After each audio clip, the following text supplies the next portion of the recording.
Assalamualaikum warahmatullahi wabarakatuh. Perkenalkan, nama saya Asriani dari D3 Manajemen Informatika Mikhas Bandung dengan NIM 04403321370004. Di sini saya akan membahas mengenai Artificial Intelligence untuk memenuhi salah satu tugas mata kuliah Artificial Intelligence. Teman-teman sadar nggak sih? Ternyata Artificial Intelligence itu sudah ada loh di kehidupan kita sehari-hari. Kira-kira apa aja ya Artificial Intelligence yang ada dalam kehidupan kita sehari-hari? Yuk simak video berikut. Pembahasan pertama kita akan jatuh pada sistem expert atau pakar sistem atau biasa disebut sistem pakar. Nah, sistem pakar adalah sebuah program komputer yang dirancang untuk memodelkan kemampuan menyelesaikan masalah seperti layaknya seorang pakar atau human expert. Nah, sedangkan human expert sendiri adalah seorang pakar atau ahli yang memiliki kemampuan atau pemahaman yang superior dari suatu masalah. Misalnya seorang dokter, penasehat keuangan, pakar mesin, mobil, dan lain-lain. Lalu, apa sih bedanya antara human expert dan expert system? Yuk kita simak dari human expert. Dari segi time available-nya atau segi waktunya, human expert akan bekerja di hari-hari tertentu. Sedangkan untuk expert system itu akan bekerja di setiap saat. Yang kedua, dari segi geografis, untuk lokasi human expert itu berada di lokasi tertentu. Sedangkan untuk expert system itu ada di mana saja. Untuk segi keamanannya, untuk human expert itu tidak dapat tergantikan, sedangkan untuk expert system itu dapat digantikan.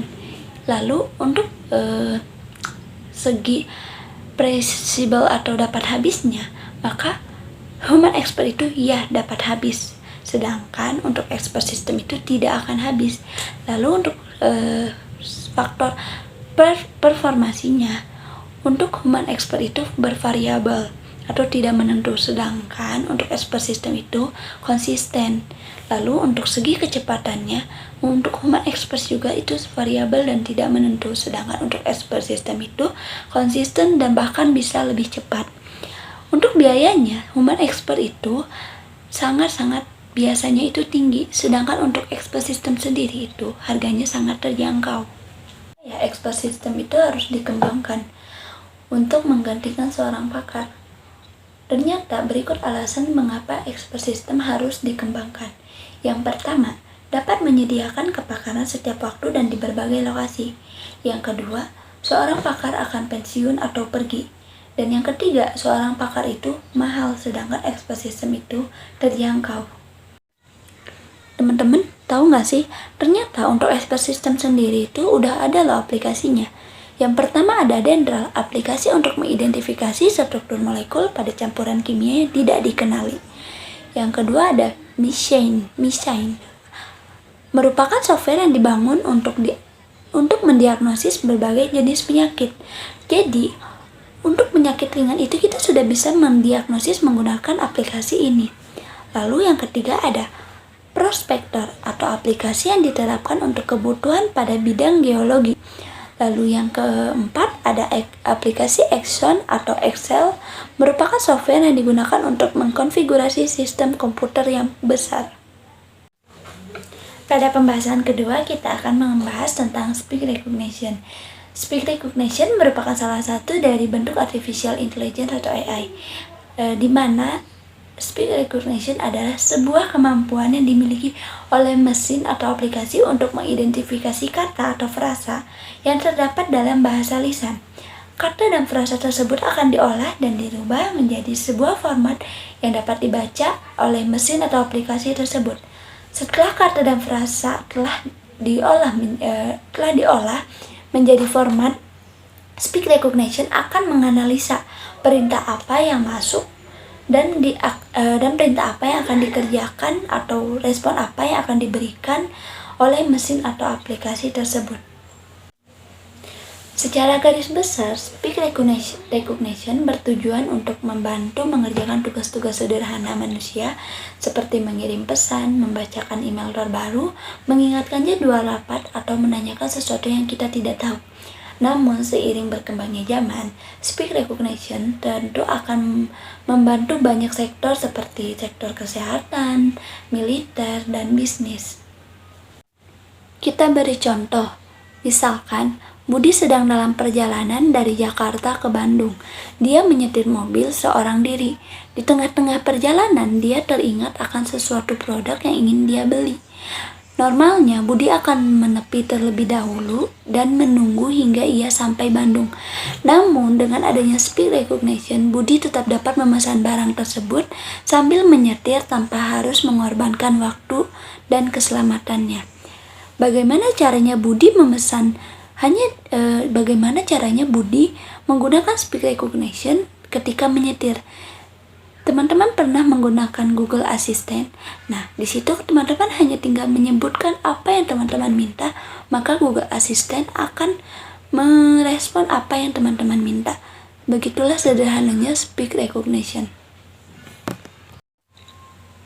Tapi sayangnya speech recognition sendiri itu masih memiliki kelemahan. Salah satunya, dia masih belum bisa dikatakan sempurna dalam menangkap kata-kata, khususnya kata-kata yang bukan merupakan kata yang terdapat dalam bahasa Inggris. Selain itu, jika terdapat gangguan seperti kondisi latar yang bising, maka speech recognition tidak dapat bekerja dengan bagaimana mestinya. Dalam hal ini tentunya akan menimbulkan ketidaknyamanan dan ketidakakuratan yang akhirnya akan meleset dari tujuan positif yang malah berdampak buruk. Pada pembahasan ketiga kita akan membahas tentang NLP atau Natural Language Processing. Adalah cabang dari Artificial Intelligence yang berhubungan dengan interaksi antara mesin dan manusia yang menggunakan bahasa natural. Apa sih yang dimaksud dengan bahasa natural di sini? Contohnya, ketika kamu sedang jalan-jalan di mall dan kamu menelpon temanmu untuk menanyakan lokasi mereka. Mereka menjawab di sebelah Starbucks atau di depan McD.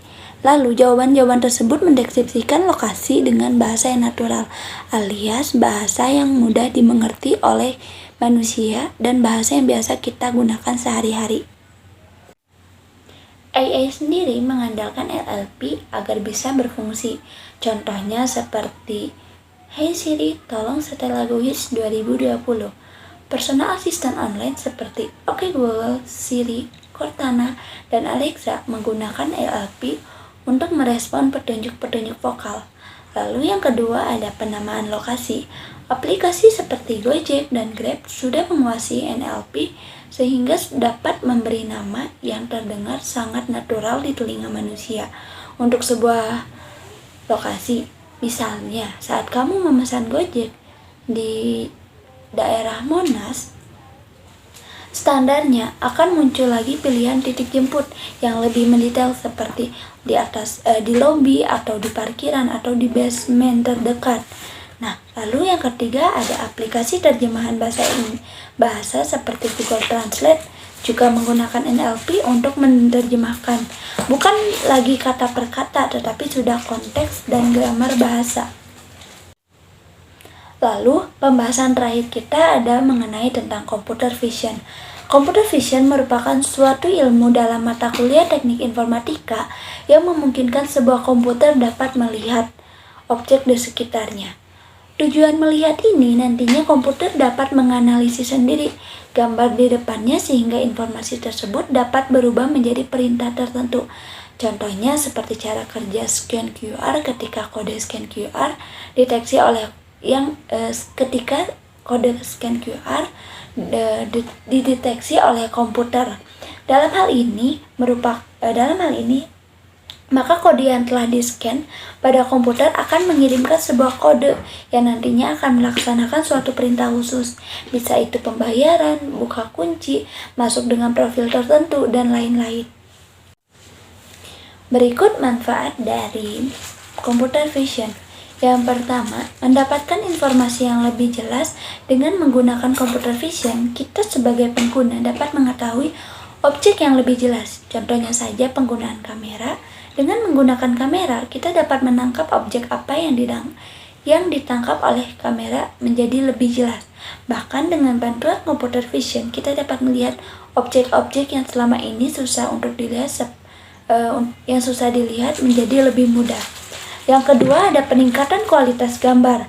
Penggunaan computer vision juga membuat gambar yang kita ambil menggunakan kamera menjadi jauh lebih jernih. Hal tersebut dinamakan image processing. Dengan menggunakan sistem image processing ini, kemungkinan banyaknya noise yang ada pada gambar bisa lebih dikurangi. Fungsi yang ketiga dapat menganalisis. Seperti yang sudah dicontohkan pada sistem scanner, selain dapat menangkap gambar, komputer yang menggunakan sistem computer vision juga dapat menganalisis proses selanjutnya. Bisa itu untuk disimpan secara otomatis ataupun mendapatkan perintah selanjutnya sesuai dengan keinginan. Lalu yang keempat ada komputer dapat memahami objek. Dalam industri manufaktur, keberadaan computer vision sangat membantu proses produksi suatu barang. Dengan computer vision, komputer dapat memahami apa saja yang harus dilakukan tanpa harus melalui campur tangan manusia. Hal ini berkaitan dengan teknik artificial intelligence. Berikut beberapa bidang yang sudah menggunakan computer vision. Yang pertama ada bidang matematika. Computer vision memiliki hubungan dengan bidang matematika, terutama pada bagian statistik, geometri, dan juga optimasi. Bagian-bagian dalam matematika tersebut sangat berhubungan dengan komputer. Hal ini berkaitan dengan kecepatan proses data agar tidak memakan waktu yang lama. Yang kedua ada bidang kecerdasan buatan. Sudah menjadi barang tentu jika penggunaan computer vision ini merupakan metode yang mendekati terciptanya sebuah kecerdasan buatan. Penerapannya sendiri sudah cukup banyak terjadi pada saat ini, yakni dibentuknya sebuah robot, absen sidik jari, scan foto, dan hal-hal lainnya. Dengan adanya kecerdasan buatan, ini diharapkan dapat lebih banyak membantu manusia dalam kesehariannya, terutama dari sisi kemudahan. Yang terakhir ada di bidang industri. Saat ini dalam bidang industri merasakan manfaat perkembangan komputer. Contohnya manfaat komputer dalam bidang industri adalah penggunaan mesin dalam pembuatan barang-barang industri seperti motor, mobil, dan barang-barang lainnya. Selain itu, computer vision juga dapat membuat komputer dapat menyortir sebuah barang. Nah, tidak hanya 3 bidang tadi, computer vision masih bermanfaat di bidang-bidang banyak lainnya. Teman-teman bisa mencari sumber-sumber seperti di Google dan lainnya.